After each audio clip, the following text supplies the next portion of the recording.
जितना पाकिस्तान का खजाना है उससे 5 गुना ज्यादा हमारा जीएसटी का मंथली कलेक्शन है। इस एक स्टेटमेंट से आप समझ सकते हैं कि भारत और पाकिस्तान में क्या कंपैरिजन होने की उम्मीद है। और जो लोग अभी भी इसके कंपैरिजन करते रहते हैं उन्हें खुद समझना चाहिए कि कंपैरिजन में भी एक औकात देखी जाती है, जो ना हो तो ना किया जाए तो बेहतर होता है। इस वीडियो में हम लोग बात करने वाले हैं जीएसटी कलेक्शन के बारे में, और किस तरीके से ये भारत में एक नई तस्वीर को लिख रहा है उस बारे में भी जानेंगे। दरअसल इस समय जीएसटी को लेकर काफी ज्यादा भ्रामक खबरें भी फैलाई जाती हैं।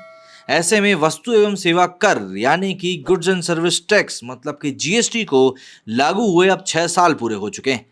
कई सारी बातें हुई, वाद विवाद हुए, लेकिन उसके बावजूद भी 6 साल पूरे हो गए हैं।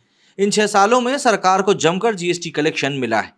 एक टाइम था जब किसी महीने में 1 लाख करोड़ से ऊपर का कलेक्शन यदि पहुंच जाता था तो बहुत बड़ी बात होती थी। वहीं अब 1.5 लाख करोड़ रुपए महीने का जीएसटी कलेक्शन अब आम बात हो चुकी है। पिछले महीने यानी कि जून में भी सरकार का बम्पर जीएसटी कलेक्शन रहा था।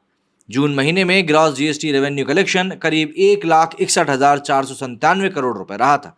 देश में सबसे बड़े अप्रत्यक्ष कर सुधार के तहत जीएसटी को लागू किया गया था और 1 जुलाई 2017 को देश में जीएसटी लागू हो चुका था। जून 2023 में हुए करीब 1,61,497 करोड़ के जीएसटी कलेक्शन में से सीजीएसटी 31,000 करोड़ रहा और एसजीएसटी 38,000 करोड़ रुपए रहा। वहीं आईजीएसटी की बात करें तो करीब 80,292 करोड़ रुपए और सेस की बात करें तो करीब वो 11,900 करोड़ रुपए रहा है। जून में हुआ जीएसटी कलेक्शन एक साल पहले की समान अवधि की तुलना में 12% ज्यादा है। ये चौथी बार है जब जीएसटी कलेक्शन 1,60,00,000 करोड़ रुपए से ज्यादा रहा है। जीएसटी लागू होने के बाद से अब तक फर्जी तरीकों से करीब 3 लाख करोड़ रुपए की टैक्स चोरी होने का अनुमान है। इसमें से 1 लाख करोड़ रुपए से अधिक की टैक्स चोरी पिछले वित्त वर्ष 2022-23 में ही हो गई थी। जीटीआरआई ने कहा कि जीएसटी सिस्टम में सबसे जरूरी सुधार इसके नेटवर्क को एडवांस करने का है, ताकि नकली आपूर्ति और आईटीसी के फर्जी दावों को रोका जा सके। इनपुट टैक्स क्रेडिट का दावा करने के लिए जाली दस्तावेजों के आधार पर फर्जी कंपनियां बनाने वालों की धरपकड़ की जा रही है। इसके लिए जीएसटी अधिकारियों ने डेटा एनालिसिस, एआई और मशीन लर्निंग का इस्तेमाल करना भी शुरू कर दिया है। जीएसटी की दरों और स्लैब को तर्कसंगत बनाने, पेट्रोल, डीजल और विमान ईंधन पर जीएसटी लगाने जैसे मुद्दों पर भी अब तक कोई फैसला नहीं हो पाया है। टैक्स एक्सपर्ट्स का कहना है कि जीएसटी को अधिक समावेशी बनाने के लिए जीएसटी परिषद इन सुधारों को लागू करेगा। हालांकि अगले साल आम चुनाव को देखते हुए इन सुधारों को लागू किए जाने की संभावना कम दिख रही है। अप्रैल 2023 में जीएसटी रेवेन्यू करीब 1.87 लाख करोड़ रुपए के सर्वकालिक उच्च स्तर पर पहुंच गया था।